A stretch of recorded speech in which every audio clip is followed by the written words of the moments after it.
बोल माता रानी की जय, सच्चे दरबार की जय। देवी माता का कवच। ओम चंडिका देवी को नमस्कार है। मार्कंडेय जी ने कहा, पितामह, जो इस संसार में परम गोपनीय तथा मनुष्यों की सब प्रकार से रक्षा करने वाला है और जो अब तक आपने दूसरे किसी सामने प्रकट नहीं किया हो, ऐसा कोई साधन मुझे बताइए। ब्रह्मा जी बोले, ब्राह्मण, ऐसा साधन तो देवी का कवच ही है, जो गोपनीय से भी परम गोपनीय, पवित्र तथा संपूर्ण प्राणियों का उपकार करने वाला है। महामुनि, उसे श्रवण करो। देवी की 9 मूर्तियां हैं, जिन्हें नवदुर्गा कहते हैं।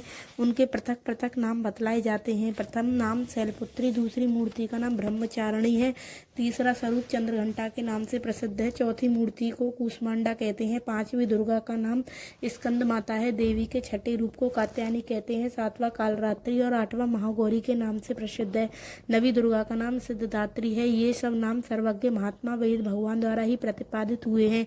जो मनुष्य अग्नि में जल रहा हो, रणभूमि में शत्रुओं से घिर गया हो, विषम संकट में फंस गया हो तथा इस प्रकार भय से आतुर होकर जो भगवती दुर्गा की शरण में प्राप्त हुए हों, उनका कभी कोई अमंगल नहीं होता है।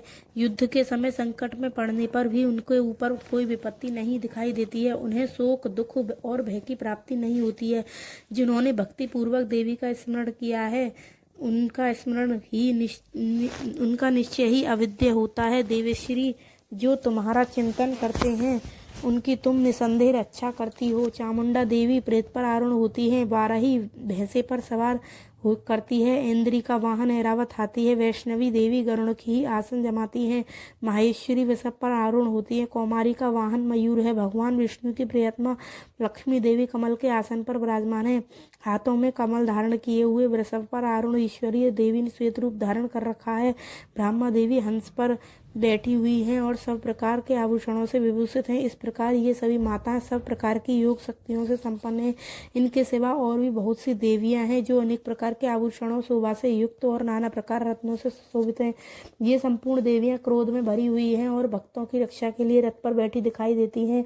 ये शंख, चक्र, गदा, शक्ति, हल और मूसल, खेटक और तोमर, परुष तथा पास, कुंत और त्रिशूल एवं उत्तम सांग ध्वज आदि अस्त्र शस्त्र अपने हाथों में धारण करती हैं। दैत्यों के शरीर का नाश करना, भक्तों को अभयदान देना और देवताओं का कल्याण करना, यही उनके शस्त्र धारण का उद्देश्य। कवच आरंभ करने से पहले इस प्रकार प्रार्थना करनी चाहिए। महान रौद्रूप, अत्यंत घोर पराक्रम, महान बल और महान उत्साह वाली देवी, तुम महान भय का नाश करने वाली हो, तुम्हें नमस्कार है। तुम्हारी ओर देखना भी कठिन है। शत्रुओं का भय बढ़ाने वाली जगदम्बिके, मेरी रक्षा करो। पूर्व दिशा में इंद्री शक्ति, मेरी रक्षा करो। अग्निकोण में अग्नि शक्ति, दक्षिण दिशा में वाराही तथा नेतृत्व कोण में खड़गदारी, मेरी रक्षा करें।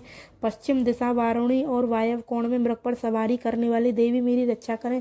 उत्तर दिशा में कुमारी और ईशान कोण में शूल धारणी, रक्षा करें। ब्राह्मणी, तुम ऊपर की ओर से मेरी रक्षा करो और वैष्णवी देवी नीचे की ओर से मेरी रक्षा करें। इसी प्रकार सबको अपना वाहन बनाने वाली चामुंडा देवी 10 दिशाओं में मेरी रक्षा करें। जया आगे से और विजया पीछे की ओर से मेरी रक्षा करें।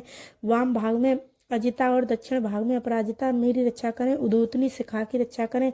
उमा मेरे मस्तक पर विराजमान होकर रक्षा करें। ललाट में मालाधारी रक्षा करें और यशस्विनी देवी मेरी बाहों का संरक्षण करें। बाहों के मध्य भाग में त्रिनेत्रा और नथनों की यम घंटा देवी रक्षा करें। दोनों नेत्रों में मध्य भाग में शंखनी और कानों में द्वारवासिनी रक्षा करें। कालका देवी कपोलों की तथा भगवती सांकरी कानों के मूल भाग की रक्षा करें।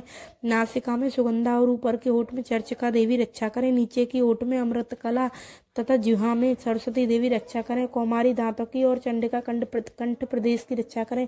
चित्र घंटा गले की, घाटी की और महामाया तालु में रहकर रक्षा करें। कामाक्षी ठोड़ी की और सर्वमंगला मेरी वाणी की रक्षा करें। भद्रकाली ग्रीवा में और धनुर्धारी पृष्ठ वंश मेरुदंड में रहकर रक्षा करें। कंठ के बाहरी भाग में नलग्रीवा और कंठ की नली में नलकुबरी रक्षा करें। दोनों कंधों में खड़गनी मेरी, दोनों भुजाओं में वज्र धारणी रक्षा करें। दोनों हाथों में दंडनी और अंगुलियों में अंबिका रक्षा करें। शूलेश्वरी नखों की रक्षा करें। कुलेश्वरी कुछ ही पेट में रक्षा करें। महादेवी दोनों स्तनों की रक्षा करें। शोक विनाशिनी देवी मन की रक्षा करें। ललिता देवी हृदय में और शूल धारणी उदर में रक्षा करें। नाभि में कामिनी और गुह भाग में गुहेश्वरी रक्षा करें। पूतना और कामिका लिंग की और महिषवादिनी गुदा की रक्षा करें। भगवती कटी भाग में और विंध्यवासिनी घुटनों की रक्षा करें। संपूर्ण कामनाओं को देने वाली महाबला देवी दोनों पिंडलियों की रक्षा करें। नरसिंगी दोनों घुटनों और तेजस्वी देवी दोनों चरणों की पृष्ठभाग की रक्षा करें। श्री देवी पैरों की अंगुलियों में और तलवासिनी पैरों के तलुओं में रहकर रक्षा करें। अपनी दाढ़ों के कारण भयंकर दिखाई देने वाली दृष्टा कराली देवी नखों की ऊर्ध्व केशनी देवी केशों की रक्षा करें। रोमावलियों के छिद्रों में कोवेरी और त्वचा की वागेश्वरी देवी रक्षा करें। पार्वती देवी रक्त मज्जा वसा मांस हड्डी और मेद की रक्षा करें। आंतों की कालरात्रि और पित्त की मुक्तेश्वरी रक्षा करें। मूलाधार आदि कमल कोशों में पद्मावती देवी और कफ में चूड़ामणि देवी स्थित होकर रक्षा करें। नख के तेज की ज्वालामुखी नख रक्षा करें, जिसका किसी भी अस्त्र से भेदन नहीं हो सकता। वह अवेद्या देवी शरीर की समस्त संधियों में रहकर रक्षा करें। ब्राह्मणी आप मेरे वीर्य की रक्षा करें। छत्रेश्वरी छाया की तथा धर्मधारिणी देवी मेरे अहंकार मन और बुद्धि की रक्षा करें। हाथ में वज्र धारण करने वाली वज्र हस्त्रा देवी मेरे प्राण अपान व्यान उदान और समान वायु की रक्षा करें। कल्याण से शोभित होने वाली भगवती कल्याण शोभना मेरे प्राण की रक्षा करें। रस रूप गंध शब्द और स्पर्श इन विषयों का अनुभव करते समय योगिनी देवी रक्षा करें तथा सत्व गुण रजोगुण और तमोगुण की रक्षा सदा नारायणी देवी करें। वाराही आयु की रक्षा करें। वैष्णवी धर्म की रक्षा करें। चक्रिणी चक्र धारण करने वाली देवी यश कीर्ति लक्ष्मी धन तथा विद्या की रक्षा करें। इंद्राणी आप मेरे गोत्र की रक्षा करें। चंडिके तुम मेरे पशुओं की रक्षा करो। महालक्ष्मी पुत्रों की रक्षा करें और भैरवी पत्नी की रक्षा करें। मेरे पथ की सुपता और मार्ग की क्षेम करी रक्षा करें। राजा के दरबार में महालक्ष्मी रक्षा करें तथा सब ओर व्याप्त रहने वाली विजया देवी संपूर्ण भयों से मेरी रक्षा करें। देवी जो स्थान कवच में नहीं गया हो अतः रक्षा से रहित हो, वह सब तुम्हारे द्वारा सुरक्षित हो, क्योंकि तुम विजयशालिनी और पापनाशनी हो। यदि अपने शरीर का भला चाहे तो मनुष्य बिना कवच के कहीं एक पग भी न जाए।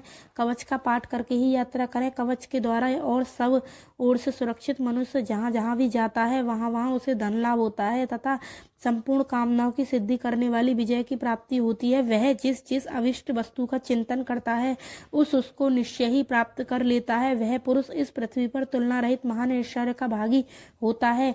कवच से सुरक्षित मनुष्य निर्भय हो जाता है। युद्ध में उसकी पराजय नहीं होती तथा वह तीनों लोकों में पूजनीय होता है। देवी का यह कवच देवताओं के लिए दुर्लभ है। जो प्रतिदिन नियम पूर्वक तीनों संध्याओं के समय श्रद्धा के साथ इसका पाठ करता है उसे देवी कला प्राप्त होती है तथा वह तीनों लोकों में कहीं भी पराजित नहीं होता। इतना ही नहीं, वह अपमृत्यु से रहित ही 100 से भी अधिक वर्षों तक जीवित रहता है।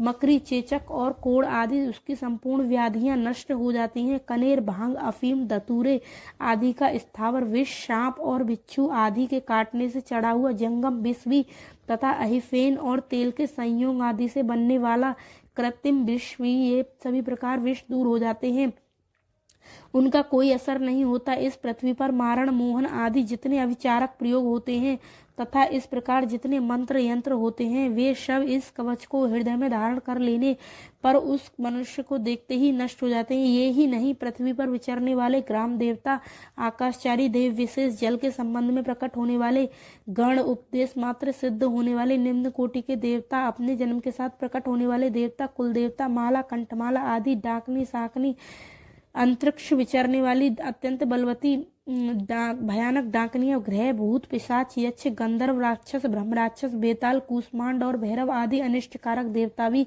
हृदय में कवच धारण किए रहने पर उस मनुष्य को देखते ही भाग जाते हैं। कवचधारी पुरुष को राजा से सम्मान वृद्धि प्राप्त होती है। यह कवच मनुष्य के तेज की वृद्धि करने वाला उत्तम है। कवच का पाठ करने वाला पुरुष अपनी कीर्ति से विभूषित भूतल अपने सुयश के साथ साथ वृद्धि को प्राप्त होता है। जो पहले कवच का पाठ करके उसके बाद सप्तशती चंडी का पाठ करता है उसकी जब तक वन पर्वत और कानूनों सहित यह पृथ्वी टिकी रहती है तब तक यहाँ पुत्र पौत्र आदि संतान परंपरा बनी रहती है।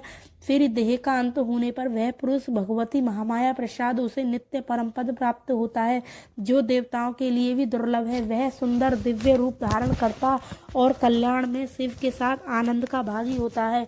बोल महामाया की जय। बोल दुर्गा माता की जय। शेरा वाली माँ की